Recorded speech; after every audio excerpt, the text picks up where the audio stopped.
ya. Pada pertemuan yang kedua ini kita akan membahas tentang output atau hasil dari perkuliahan kita. Saya berharap bisa membuat kumpulan makalah seperti ini ya. Nanti akan sebelum UAS akan saya minta makalah yang sudah direvisi dikumpulkan di ketua kelas ya.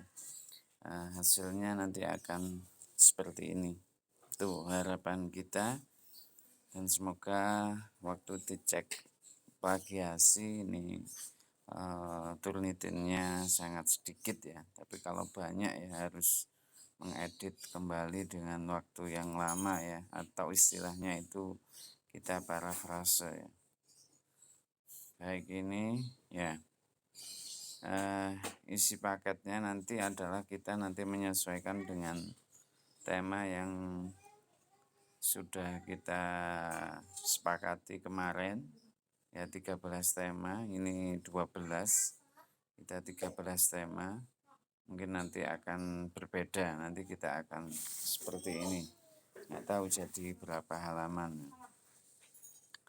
Nih, jadi nanti harapannya adalah saya minta untuk benar-benar disimpan ya.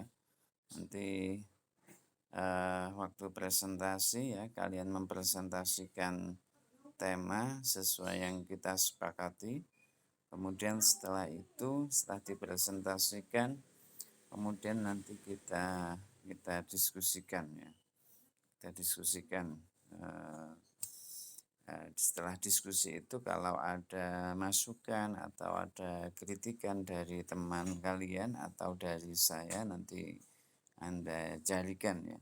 Apabila masukan tersebut Anda yang membuat makalah tidak tahu, nanti bisa tanya ke yang memberi masukan atau saya atau teman kalian ya. Intinya saling menyempurnakan sampai nanti muncul 13 tema ya.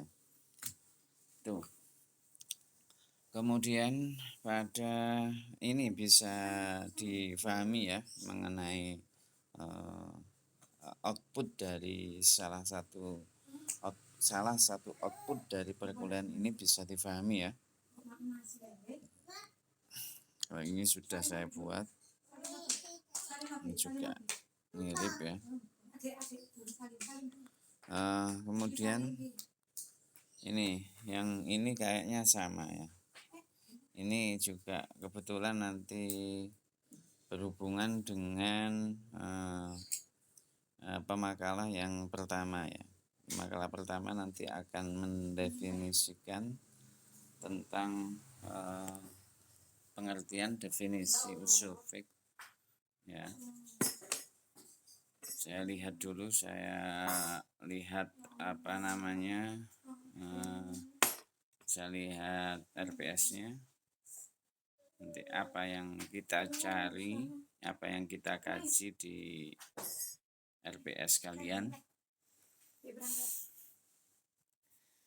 Yang pertama definisi ini sama ya. Definisi ini sama. Nanti Anda bisa menuliskan dari sini, nanti Anda olah dengan bahasa Anda sendiri, Anda pahami dengan bahasa Anda sendiri ya. Itu Anda akan memunculkan pertama usul fikih, itu dari dua kata, dari usul dan dari fikih. Kalau dalam bahasa Arab ini disebut tarkib idhofi ya. Tarkib idhofi itu adalah susunan dari dua isim yang memiliki satu makna ya, usul fiqh ya.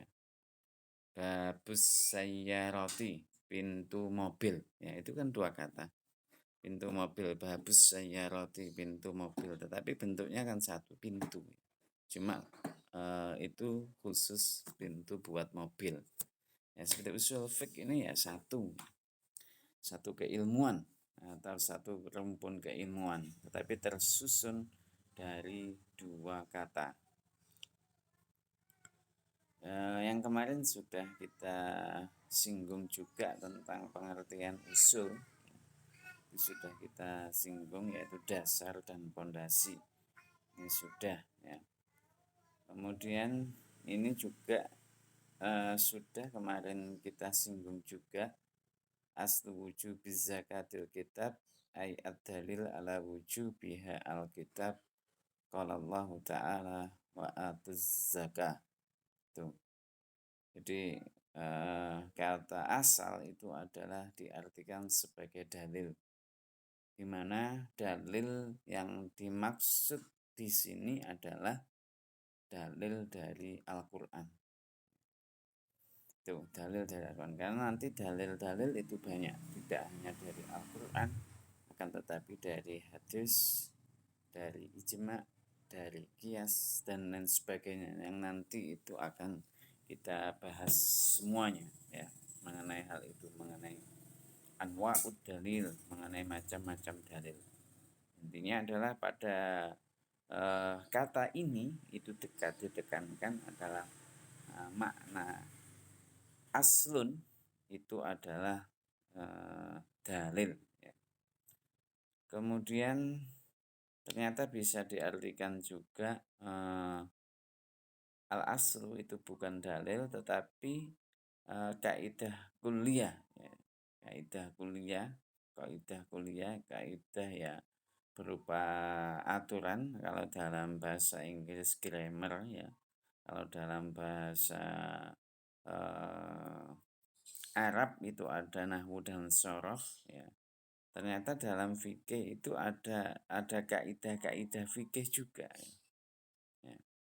Ada kaidah-kaidah fikih. Ini ada salah satu contoh kaidah fikih yang di sini, kalau al-aslu itu adalah kaidah yang masih bersifat umum ya. Contohnya ibahatul maitati lil muttarri khilaful asli ay mukhalif lil qaidatil kulliyah wa hiya kullu maitatin haramun qala ta'ala hurrimat alaikumul maitah. Penekanannya adalah makna asal ya. Asal itu dimanakan asal itu adalah khilaful asli ya. Khilaful asli ay mukhalifah lil qaidah kulliyah ya. Aslinya ya menurut kaidah yang bersifat umum ya, itu kalau bahasanya aslinya menurut kaidah yang bersifat umum bahwa bangkai itu adalah haram. Bangkai itu adalah haram menurut kaidah kuliah yang aslinya menurut kaidah kuliah bangkai itu adalah haram. Akan tetapi pada keadaan tertentu orang itu dibolehkan untuk sesuatu yang haram, akan tetapi kalau memang benar-benar bahaya.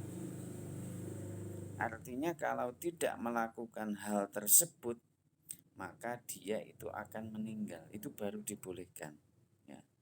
Ibahatul maitah lil muttarrah. Muttarrah itu dalam keadaan yang berbahaya ya. Contohnya lagi adalah yang kita dalam kehidupan sehari-hari melihat aurat perempuan itu adalah haram. Tetapi ketika Anda mencari, tidak ada dokter perempuan ketika itu si perempuan itu mau melahirkan ya, pertama ke bidan ya hampir semuanya laki perempuan ya. Tapi kalau sudah masuk ke dokter ini bermacam-macam, ada yang perempuan, ada yang laki-laki ya. Aslinya melihat aurat perempuan itu adalah haram. Tetapi ketika untuk menolong nyawa si perempuan yang mau melahirkan lagi itu dibolehkan.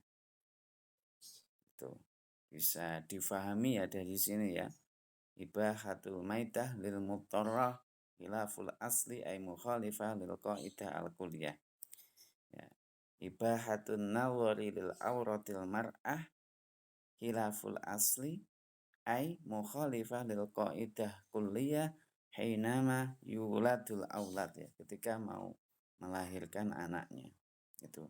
Jadi ada sesuatu yang haram dibolehkan dalam keadaan tertentu. Ya. Ada kaidah lagi taghayyarul ahkam bitaghayyaril azman wal makan.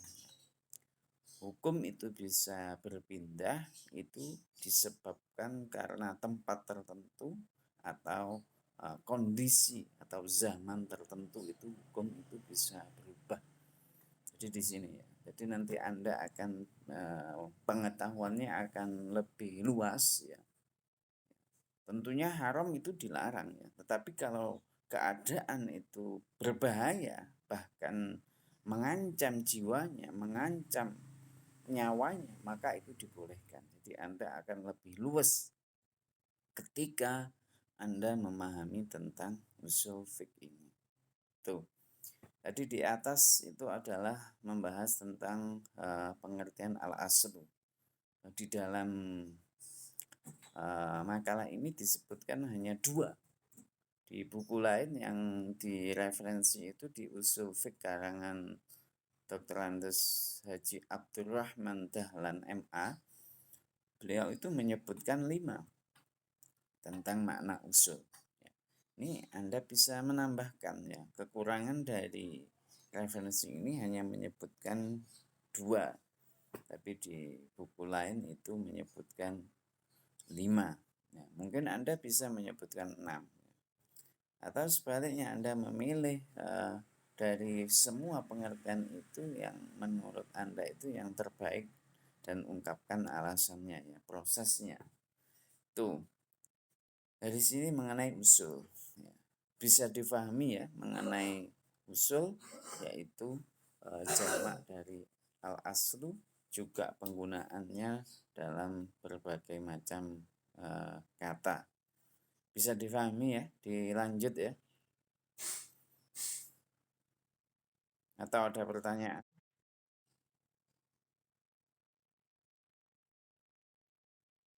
Bagaimana? Dilanjut? Atau ada pertanyaan? Ya, dilanjut ya. Kemudian fikih itu sendiri. Tadi makna usul jamak dari aslun. Fikih sendiri itu dari bahasa, yaitu fikhu adalah al-fahmu. Ini kemarin juga sudah saya singgung. Tetapi yang ta'rifnya yang kemarin belum saya ungkapkan. Menurut Sayyid Al-Jurjani, pengertian fikih itu adalah al-ilmu bil ahkam syar'iyyah al-amaliyah min adillatiha at-tafsiliyah. Jadi coba Anda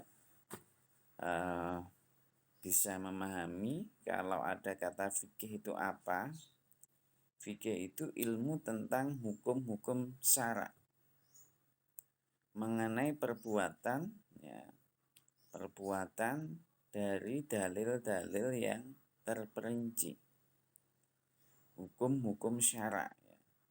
Hukum-hukum syara itu adalah hukum yang berkenaan dengan syariat.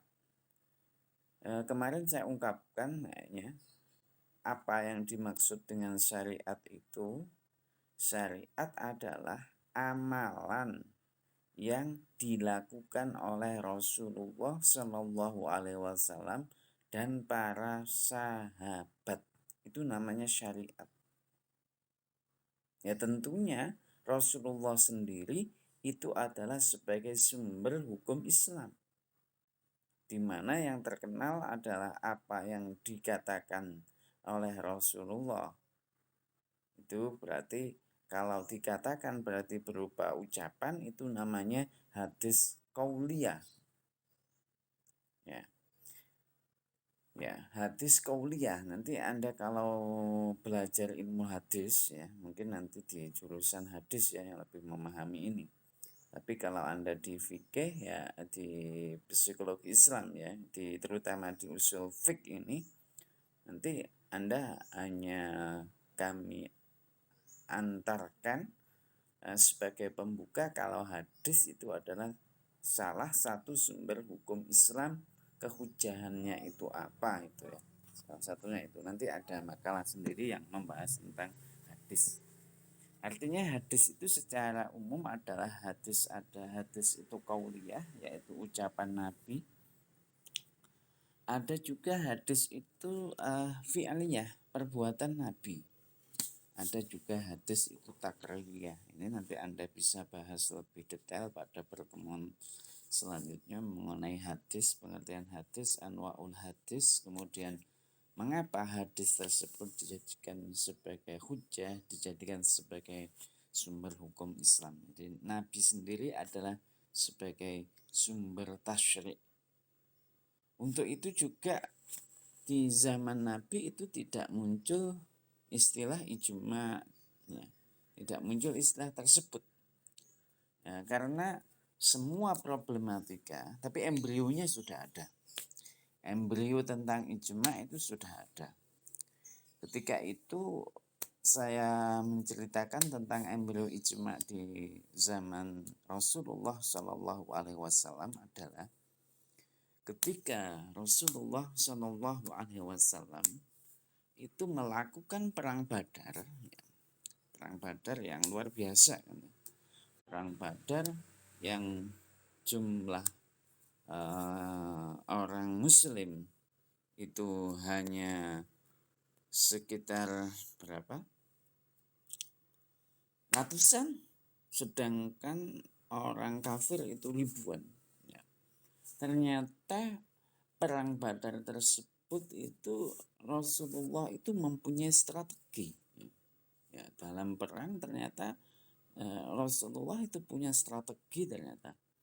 Apa strateginya perang Badar tersebut adalah ketika Rasulullah Shallallahu Alaihi Wasallam itu mendekati Badar. Badar itu adalah suatu tempat. Ya. Ternyata tempat perang Badar itu tidak ditentukan oleh wahyu. Rasulullah tidak mendapatkan wahyu.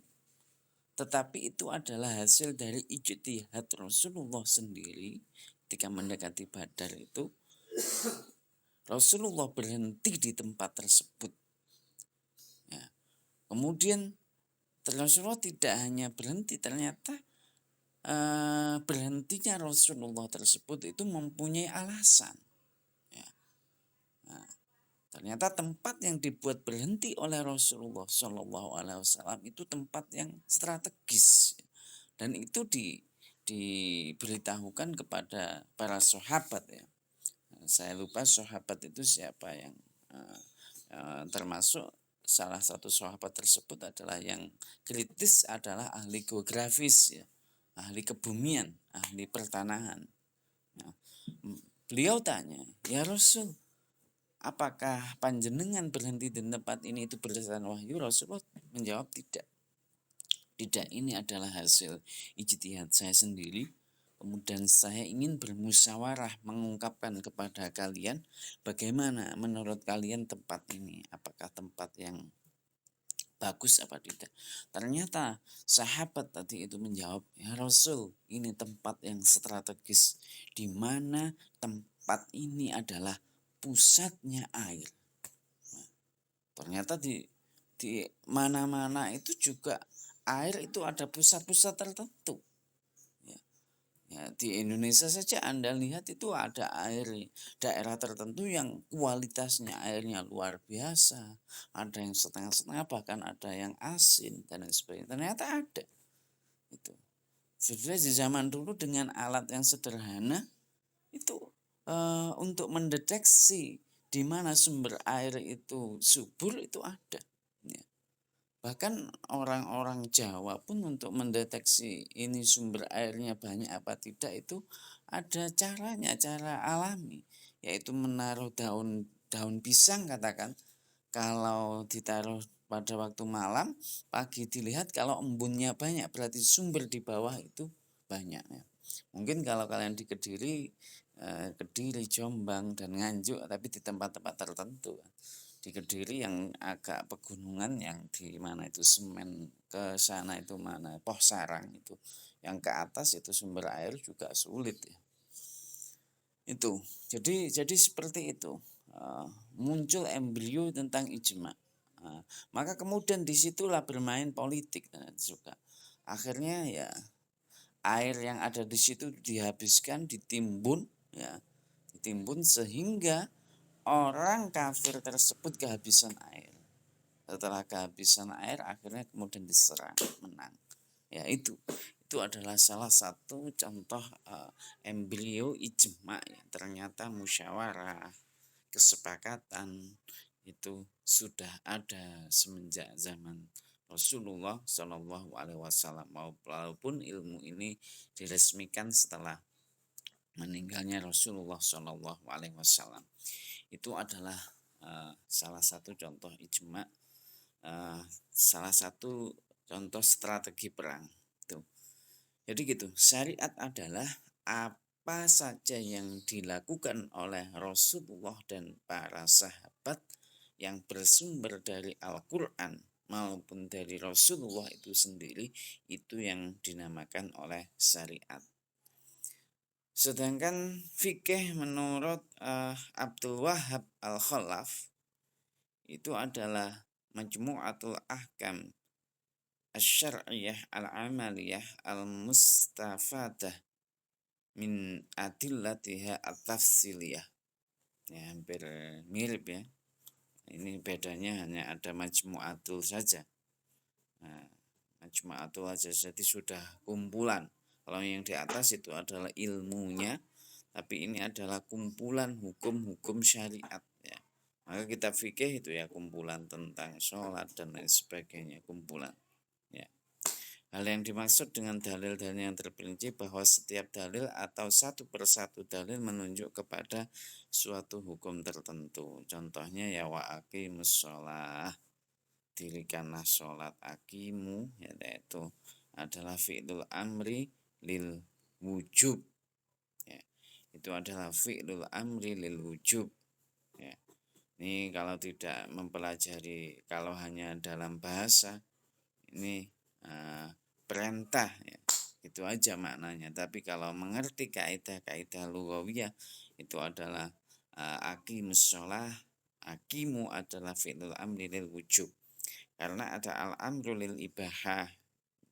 Tahu di kelas ini sudah saya contohkan apa belum? Ya bani adama khudu zinatakum inda kulli masjidi wa kulu washrabu. Wakulu itu sama dengan fi'lul amri juga, makanlah. Tapi makan itu adalah perintahnya, bukan wajib, tetapi adalah al-ibahah.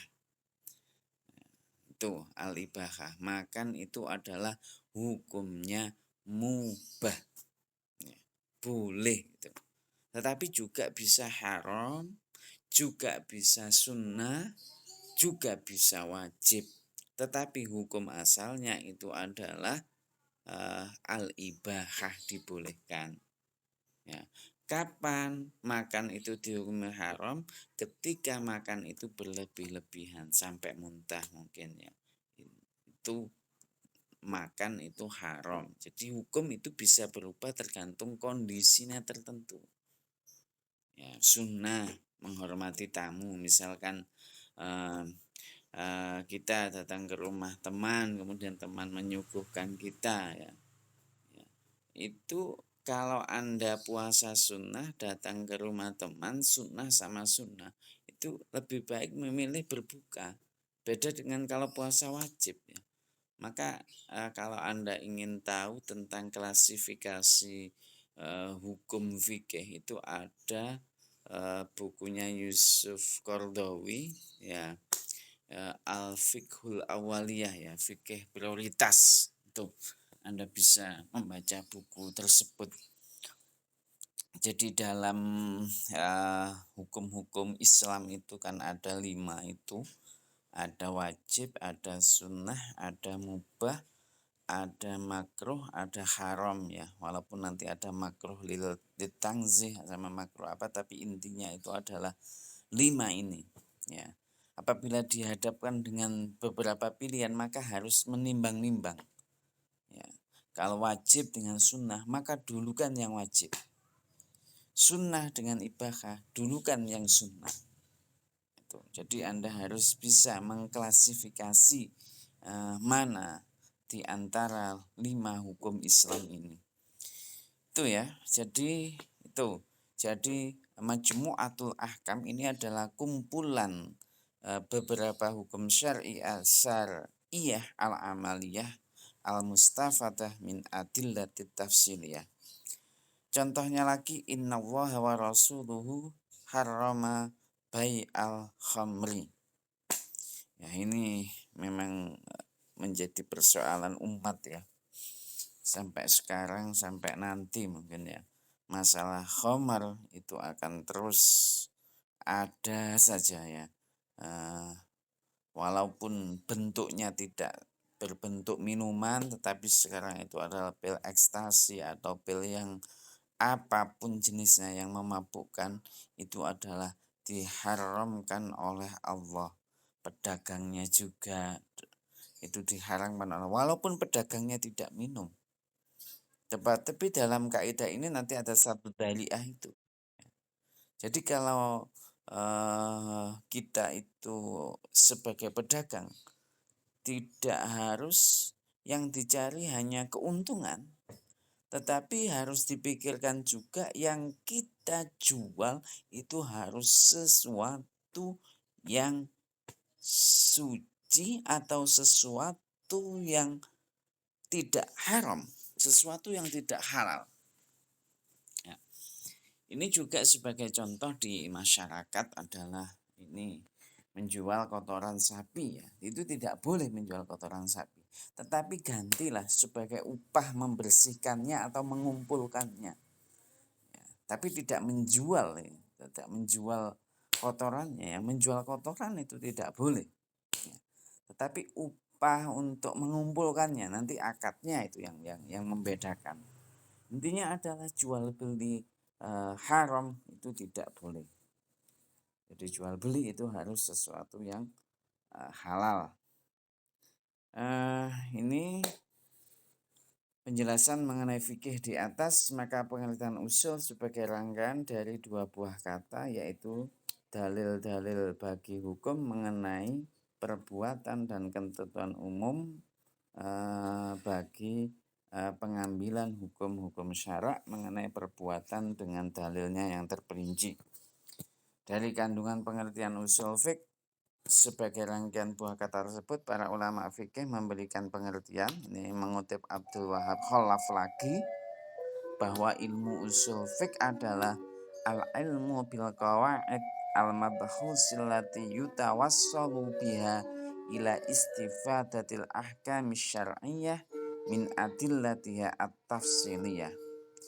Jadi mata kuliah usul fiqh ini adalah mata kuliah tentang ilmu ya yang memuat kaidah-kaidah bil qawaid ya, aturan-aturan, ketentuan-ketentuan wal mabhus dan pembahasan-pembahasan secara detail ya. Allati yutawassalu biha yang bisa dijadikan sebagai sarana ilal istifadatil ahkam untuk memperoleh hukum-hukum syarak, hukum-hukum syariat min adillatiha at-tafsiliyah. Ini Anda baru di sini itu bisa membedakan ya. Yang dimaksud dengan usul fiqh itu adalah ilmu pengetahuan tentang kaidah-kaidah, aturan-aturan atau ketentuan. Nah, tidak hanya berupa kaidah-kaidah saja, tetapi kaidah-kaidah tersebut itu juga dibahas secara detail. Ya. Sehingga dalam memperoleh fikih tadi yang di atas, kalau fikih itu adalah majmu'atul ahkam asyariyah yang sudah jadi, sudah praktis. Ibaratnya kalau fikih itu adalah donat, misalkan kue donat itu sudah jadi, donatnya tinggal dimakan. Tetapi usul fikih itu adalah proses pembuatan donat tadi. Kaidah-kaidah aturan membuat donat bagaimana, ketentuan membuat donat bagaimana, dibahas tentang ketentuan membuat donat itu bagaimana dan lain sebagainya. Ya, ini. Jadi kalau usul fiqh itu adalah al ilmu bil qawaid wal madhus allati yutawassalu biha ila istifadatil ahkam syar'iyyah min adillatiha at-tafsiliyah. Nih. Kemudian Muhammad Abu Zahra. Ini Muhammad Abu Zahra juga nih al ilmu bil qawaid allati tarsumul manahij listimbatil ahkam al amaliyah min adillati at-tafsiliyah. Ilmu tentang kaidah-kaidah yang menggariskan tata cara untuk memperoleh hukum-hukum syarak mengenai perbuatan dari dalil-dalilnya yang terperinci. Makanya kalau ada kata istimbatil ahkam, ya, istimbatil ahkam, ya, istimbat itu adalah mengetahui sumber nabat. Nabat itu tumbuhnya sumber, ya. Istimbat itu dari kata wazan istif'al atau dalam keseharian istighfar. Istighfar itu minta ampun. Ya. Kalau istimbat minta sumber, ya, kalau makna ini ya. Ya, istimbatil ahkam jadi cara memperoleh hukum. Ya. Maka nanti hubungannya adalah dengan mujtahid. Ya. Ya. Tapi yang dibahas ya mujtahidnya tentunya dibahas, tapi yang fokusnya adalah al-qawaid allati tarsumu al-manahij, qawaidahnya yang tergariskan, tergambarkan dengan metode-metode tertentu. Ini saya kira ini bisa Anda kembali kaji besok tentang definisi dari usul fiqh. Nah, ini mengenai objek pembahasan ilmu usul fiqh, pembahasan tentang dalil, pembahasan tentang hukum, pembahasan tentang kaidah, tentang ijtihad. Tuh nanti bisa dibahas lagi atau di buku yang lain nanti bisa dikembangkan mengenai objek ini. Kegunaan mempelajari usul fiqh. Ya. Kegunaan mempelajari ilmu usul fiqh ini adalah melalui penerapan kaidah-kaidah pada dasar yang bersifat tertentu, maka dapat dipahami kandungan dan pesan-pesan nas syara', ya, juga dapat diketahui hukum-hukum yang ditunjukkan sehingga dengan demikian dapat diperoleh hukum perbuatan, tindakan atau status perbuatan yang dilakukan oleh seorang mukallaf. Jadi seperti itu ya, kegunaannya memang kita sebagaimana ta'rifnya tadi akan mengetahui kaidah-kaidah, mengetahui tata caranya bagaimana, itu adalah kegunaan dari ilmu usul fiqh ini. Saya kira itu dari saya. Silakan dibaca sendiri, nanti bisa dikembangkan mengenai tema-tema ini ya. Ini sampai ke bawah ini aliran macam-macam ya, ada mengatakan aliran mutakalimin, aliran fuqaha, ada mengatakan aliran mutaakhirin, aliran mutaqaddimin ya. Tapi di sini aliran Hanafiyah, aliran ini ada mutakallimin, aliran Hanafiyah, kemudian ada lagi apa ini, enggak ada, cuma dua itu. Itu nanti bisa dikembangkan dari sini, dari dari definisi, kemudian dari objek, dari aliran-aliran tersebut. Baik, saya kira itu yang dapat saya sampaikan. kita lanjut diskusi mengenai tema pada pagi hari ini, atau ada yang ditanyakan mengenai tata cara pelaksanaan perkuliahan kita untuk minggu depan atau untuk selanjutnya juga outputnya. Baik, itu saya kembalikan kepada kalian.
Tadi saya menerangkan ya, Google Meet-nya mati ya.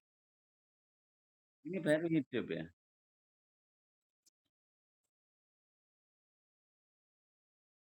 Berarti dari tadi saya menerangkan Google Meet-nya mati ya.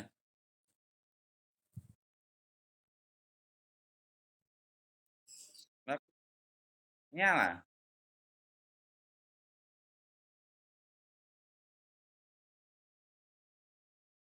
Jadi share screen tadi mati ya.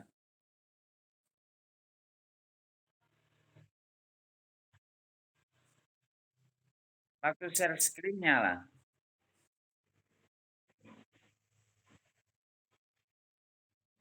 Matinya waktu selesai.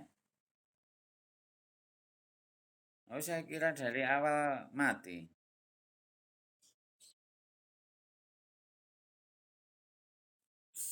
Baik, mengenai definisi usul fiqh, kemudian objek-objeknya, apakah ini ilmu yang baru atau sudah pernah kalian pelajari?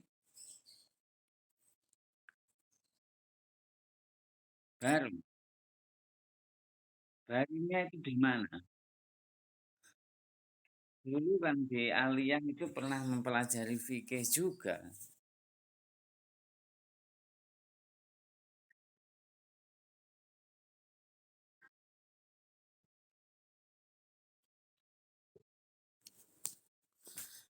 Beda apa sama?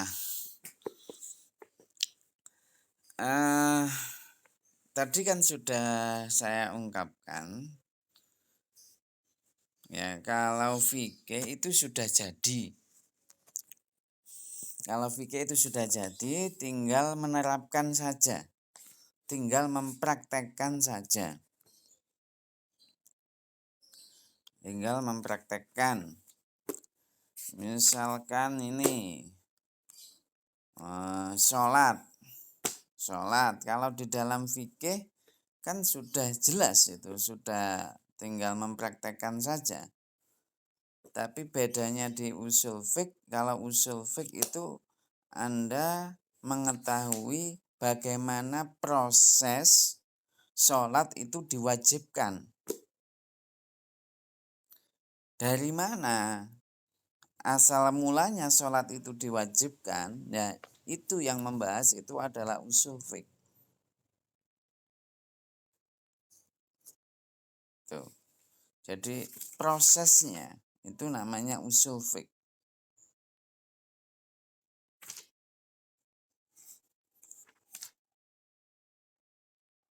Jadi kan sudah saya ungkapkan al-ilmu bil qawaid allati yatawassalu biha ila istimbatil ahkam asy-syar'iyyah al-far'iyyah min adillatit tafsiliyah.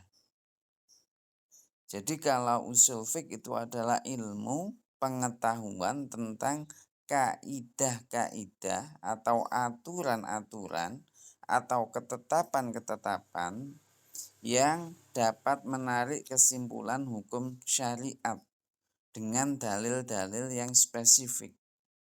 Ya. Beda kalau fikih ya. Fikih itu adalah seperangkat ketentuan hukum syariat yang berasal dari Allah melalui wahyu ya, yang disampaikan kepada Rasul.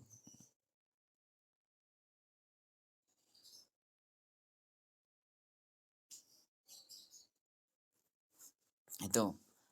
Jadi seperti itu. Baik itu hukumnya itu berupa adat ya. Ada juga yang murni dari Al-Quran, ada yang juga dari pemikiran manusia ya, itu fikih. Jadi fikih itu adalah intinya adalah berhubungan dengan perbuatan manusia.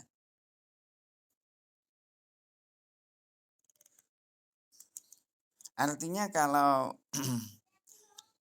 tidak berhubungan dengan perbuatan manusia itu tidak masuk pada kajian fikih. Ya. Contohnya adalah keimanan, tentang keimanan, percaya. Ya. Percaya kepada Allah. Saya iman kepada Allah. Iman itu kan bukan bentuk perbuatan fisik. Tetapi iman itu adalah hati. Itu bukan masuk pada fikih. Fikih itu hanya pada perbuatan manusia.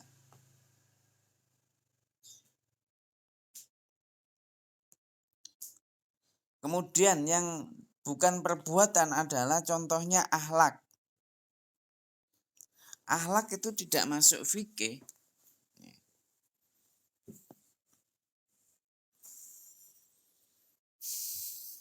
Tuh, mengenai pengertian fikih. Fikih itu adalah berhubungan dengan perbuatan manusia.